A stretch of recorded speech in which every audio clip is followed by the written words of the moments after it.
Al-Quran dan Sunnah. Siapa yang mencintai sunnahku berarti mencintaiku, dan kelak orang-orang yang mencintaiku akan masuk surga bersamaku.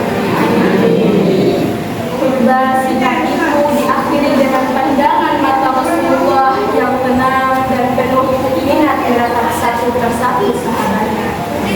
Abu Bakar menatap mata itu dengan berkaca-kaca. Umar menahan nafas dan tangisnya. Utsman menghela nafas panjang. Ali menundukkan kepala. Isyarat telah datang, saatnya pun telah tiba. Rasulullah akan meninggalkan kita semua. Keluh hati sahabat. Manusia tercinta itu hampir selesaikan menunaikan tugasnya. Tanda-tanda itu makin kuat tatkala Ali dengan cekatan memeluk Rasulullah yang lemah dan goyah ketika turun dari mimbar.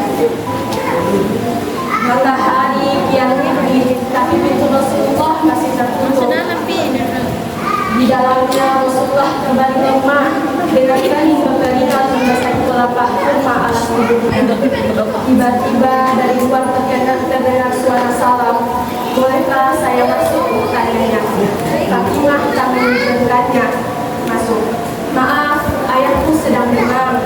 Ia kembali menemani ayahnya yang ternyata sudah membuka mata dan bertanya, siapakah itu wahai anakku? Tanya Rasulullah kepada Fatimah. Tak tahulah ayahku, sepertinya baru kali ini aku melihat dia. Fatimah. Rasulullah menatap putrinya dengan pandangan yang menggetarkan, seolah-olah bagian demi bagian wajah putrinya hendak dikenangnya. Ketahuilah, dia yang menghapuskan kenikmatan sementara, dialah memisahkan hubungan di dunia, dialah malaikat maut, kata Rasulullah. Fatimah pun menahan tangisnya. Ketika malaikat maut dan datang mendekat, Rasulullah menanyakan kenapa Jibril tidak menyertainya. Kemudian dipanggillah Jibril yang sudah bersiap di langit dunia untuk turut kekasih Allah ini. Jibril jelaskan apa haknya di hadapan Allah dan Rasulullah dengan suara yang gema. Pintu-pintu langit telah terbuka, para malaikat telah menanti ruhmu. Semua sudah terbuka lebar menanti kedatanganmu, kata Jibril. Ternyata itu tidak membuat Rasul lega. Matanya masih penuh gambaran kecemasan. Engkau tidak senang mendengar kabar ini, wahai Rasulullah, tanya Jibril. Kabarkan kepadaku bagaimana nasib umatku kelak.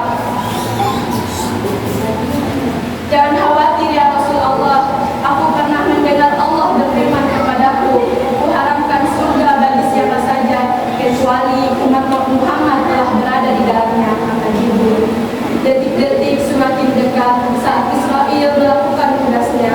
Perlahan ruh Rasulullah ditarik.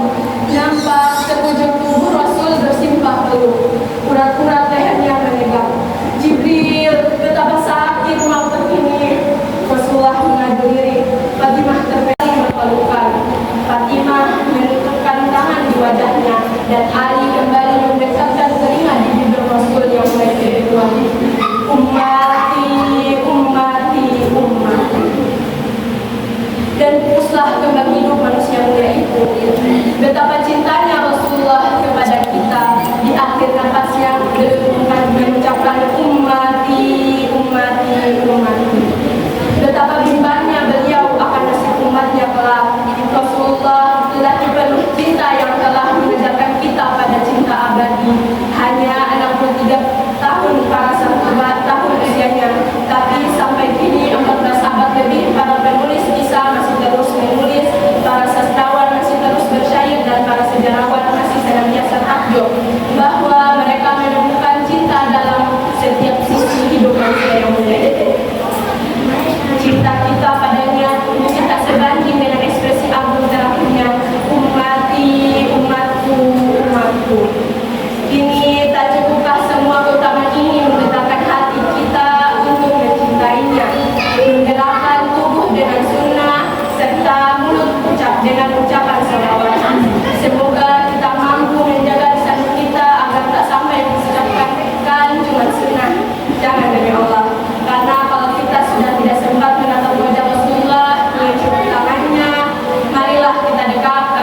rumahnya dengan air mata perempuan.